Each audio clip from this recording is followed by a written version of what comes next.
India will now go in for a third aircraft carrier. Virat आ गया, अभी एक और आएगा। अब मैं ये बात बल्कि इस पे भी बात करना चाहूंगा कि इस वक्त दुनिया के लिए भारत इस वक्त अट्रैक्शन क्यों बना पड़ा है। इंडिया आईएनएस विशाल बनाने जा रहा है। आईएनएस विक्रांत की अगर मैं बात करूं, ये बहुत ज़्यादा स्ट्रॉन्ग वारक्राफ्ट था, जिसके बाद अब इससे भी ज़्यादा स्ट्रॉन्ग विशाल बनाया जा रहा है। जिस तरह से वो लोग अपने डिफेंस सेक्टर को मजबूत कर रहे हैं, खुद मैन्युफैक्चरिंग कर रहे हैं, जिस तरह से अपने डिफेंस सेक्टर को आगे ला रहे हैं, इंडिया इस वक्त इतना खुद मैन्युफैक्चरिंग करना और इतनी नई नई इन्वेंशंस करना कैसे अफोर्ड कर रहा है, क्या फैक्टर्स हैं? मैं हैरान हो गया था अगले दिन, मैं जब इस पे एक दिन मैं इंटरनेट पे अपनी रिसर्च कर रहा था। चीमा साहब तकरीबन $16 बिलियन की अमेरिका ट्रेड करता है उनके साथ, और इस वक्त आप उनको छोड़े, भारत की तकरीबन $13 बिलियन की इन्वेस्टमेंट अमेरिका के अंदर है, और 70,000 जाबें इंडियंस ने क्रिएट की हैं यहाँ अमेरिका के अंदर। $1,000 मिलियन की इमदाद की भीख मांगी है वर्ल्ड बैंक से। कल मैंने बताया था $1,000 मिलियन क्या आवाम की हालत जार को सुधारने के लिए? नहीं साहब। नमस्कार दोस्तों, और स्वागत है हमारे चैनल इंडिया स्पेशल में। दोस्तों, आज बात हो रही है भारत में बनने जा रहे एक और एयरक्राफ्ट कैरियर की। दोस्तों, भारत लगातार अपने सैन्य ताकत को बढ़ाते जा रहा है। इस सिलसिले में भारत ने हाल ही में भारत नौसेना को एक सौगात दी है। भारतीय नौसेना के पास 2 एयरक्राफ्ट कैरियर जहाज हैं, पहला आईएनएस विक्रमादित्य और दूसरा आईएनएस विक्रांत। दोनों का नाम एयरक्राफ्ट कैरियर दुनिया के टॉप 10 एयरक्राफ्ट कैरियर में शुमार है, लेकिन ये अब पुराने हो चुके हैं। इसीलिए भारत सरकार ने एक और एयरक्राफ्ट कैरियर जहाज बनाने का फैसला किया है, को आईएनएस विक्रांत से भी बड़ा होगा। इससे किसी भी युद्ध की स्थिति में भारत को अपने दुश्मन सेना के पर हमले करने में आसानी हो सके। इस पर पाकिस्तानी में बड़ा बवाल मचा हुआ। लेकिन अर्जू जी, ऐसा इंडिया ने कहीं नहीं बोला कि 3 के बाद हम रुक जाएंगे। सर, मैं चीमा साहब, मैं हैरान हूं इस बात पे। अब मैं इस पे भी बात करना चाहूंगा कि इस वक्त जो वो हमेशा ये बार बार कहते हैं, largest democracy in the world.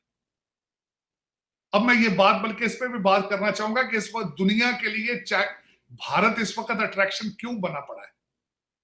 एक तो उनका ये स्टेटमेंट कि largest democracy in the world, दूसरा उनका सबसे बड़ा टूल इस्तेमाल मुसलसल कर रहे हैं, चाइना की मुखालफत को बेच रहे हैं वेस्ट के सामने, और बिक रही है। तीसरी ये जो बात है, सारी दुनिया समझती है India is a critical market place. हमें वहां पे उनकी मिडिल क्लास ग्रो कर रही है, we have to be there, we have to sell them things. दूसरा उनका आईटी का इनकलाब है। तीसरा उनके इंस्टीट्यूशंस, जो एजुकेशन इंस्टीट्यूशंस है, उनकी स्ट्रेंथ है। फिर बॉलीवुड का देखें, इस वक्त हर नेटफ्लिक्स की मूवी भारत में बन रही है, हर आपकी अमेज़न की मूवी हर भारत में बन रही है। फिर उनकी पॉपुलेशन, उनकी स्ट्रेंथ है। मैं हैरान हो गया था अगले दिन, मैं जब इस पे एक दिन मैं इंटरनेट पे अपनी रिसर्च कर रहा था। चीमा साहब तकरीबन $16 बिलियन की अमेरिका ट्रेड करता है उनके साथ, और इस वक्त आप उनको छोड़े, भारत की तकरीबन $13 बिलियन की इन्वेस्टमेंट अमेरिका के अंदर है, और 70,000 जाबें इंडियंस ने क्रिएट की हैं यहाँ अमेरिका के अंदर। 2 लाख इंडियन स्टूडेंट इस वक्त अमेरिका में पढ़ रहे हैं। 7.7 बिलियन उनकी ट्यूशन फीस है। अब मैं बांग्लादेश की बात कर रहा हूं, 16.1 बिलियन की भारत की एक्सपोर्ट है बांग्लादेश के अंदर।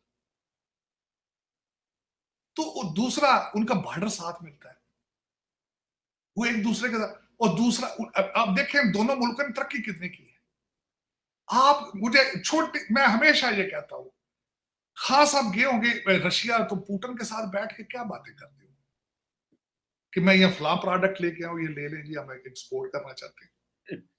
अच्छा, हम आपसे तेल लेना चाहते हैं, अगर आप उधार पे दे दें, तो यही बात हुई होगी कि जो लेने आए हैं वो हमारे पास पैसे नहीं है, देने के लिए हमारे पास कुछ नहीं है।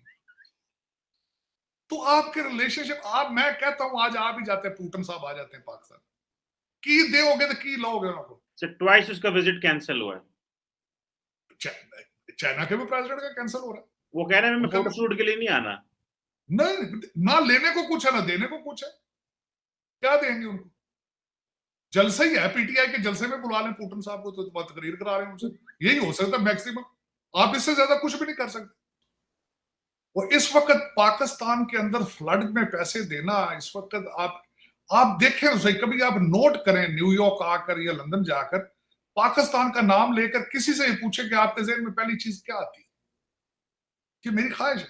खान साहब ने आज कहा है, कहते हैं जी वो मैं ग्रीन पासपोर्ट जो है वो दुनिया का नंबर 1 पासपोर्ट बना दूंगा। वो आपके कहने से तो नहीं बनता ना न्याजी साहब। वो कह रहे हो जब वो तो पाकिस्तानी जाएगा तो लोग कहेंगे वो देखो पाकिस्तानी आ रहा है। वो लोग देखते हैं, आजकल भी देख रहे हैं। अगर वो तो आपके कहने से के बगैर भी आजकल जहां पाकिस्तानी हो वो कहते हैं भाई तू लैंड से बाहर निकले तेरे नाल बखरी गल कर। मेरे पास पाकिस्तानी पासपोर्ट नहीं है लेकिन मेरी शक्ल पाकिस्तानियों जैसी है, हालांकि पासपोर्ट अमेरिकन है, मुझे एयरलाइन से निकाल लिया जाता है। तो अगर उन्हें कंफर्म हो कि इस बंदे के पास ग्रीन पासपोर्ट है तो फिर तो आपको वो फौरन निकाल लेते हैं। हाँ साहब, ये तो बिल्कुल आपको इतनी आप दिक्कत ना करें, आप इतना पेट्रोल ना खर्च करें अपने और इतने ना बिजलियां खर्च करें। आपका जो ग्रीन पासपोर्ट है उसका तो पहले ही बहुत नाम है, बहुत बड़ा नाम है। आपको जहां पाकिस्तानी नजर आता है, चाहे सऊदी अरेबिया हो, जहां हो, वहां रफीक और मस्कीन के अलकाबात देते हैं। वो यहाँ इधर भी यहाँ खड़ा होता है, वो कहते हैं हटे side, hey you mister, you Pakistani, get out of here, come to the lane. वो खान साहब असल में बात ये है, ये वो क्या है, मिसाल तो बड़ी गंदी है। खान साहब थोकना पकौड़े ना तड़ो, इसके लिए अमाल चाहिए, इसके लिए कुछ करना पड़ता है। आपके पड़ोस में 10 साल में 11वें नंबर से अगले 5 नंबर पर आ गए। खान साहब उधर अगर मैं बात करूं 2 सितंबर की, 2 सितंबर को इंडिया ने गिफ्ट किया अपनी नेवी को आईएनएस विक्रांत, और तो और आईएनएस विक्रांत के साथ साथ नया फ्लैग नेवी को गिफ्ट किया इंडिया ने। और अगर अब की बात करूं तो इंडिया आईएनएस विशाल बनाने जा रहा है। आईएनएस विक्रांत की अगर मैं बात करूं, ये बहुत ज़्यादा स्ट्रॉन्ग वारक्राफ्ट था, जिसके बाद अब इससे भी ज़्यादा स्ट्रॉन्ग विशाल बनाया जा रहा है। जिस तरह से वो लोग अपने डिफेंस सेक्टर को मजबूत कर रहे हैं, खुद मैन्युफैक्चरिंग कर रहे हैं, जिस तरह से अपने डिफेंस सेक्टर को आगे ला रहे हैं, उस बारे में लोग क्या कहना चाहेंगे। और अगर मैं पाकिस्तान की बात करूं, हमें इस तरह का कोई इनिशिएटिव अभी तक पाकिस्तान में देखने को नहीं मिला कि पाकिस्तान अपनी नेवी को कुछ इस तरह के वारक्राफ्ट्स गिफ्ट करे, या पाकिस्तानी नेवी के लिए कुछ गिफ्ट्स दिए जाएं या मैन्युफैक्चरिंग की जाए। सर मुझे आप ये बताएं कि इंडिया इस वक्त इतना खुद मैन्युफैक्चरिंग करना और इतनी नई नई इन्वेंशंस करना कैसे अफोर्ड कर रहा है, क्या फैक्टर्स हैं?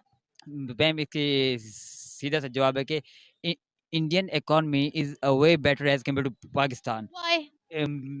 वो इसलिए कि मैम उनकी इंपोर्ट एक्सपोर्ट की जो रेशो है हमसे 39.8% वो ज़्यादा है, उनकी इंपोर्ट एक्सपोर्ट की रेशो, और हमारे यहाँ इंपोर्ट एक्सपोर्ट की रेशो नहीं है। और हमारे यहाँ इंडस्ट्रीज शट डाउन हो रही हैं और वहाँ इंडस्ट्रीज ओपन हो रही हैं, और उनका जो बेंगलोर है वो दुनिया का सबसे बड़ा आईटी का सेंटर है, और हम टेक्नोलॉजी को इतना इनकरेज नहीं करें तो ऑब्वियसली मतलब उनकी इकोनॉमी हमसे हर सूरत में अच्छी होगी।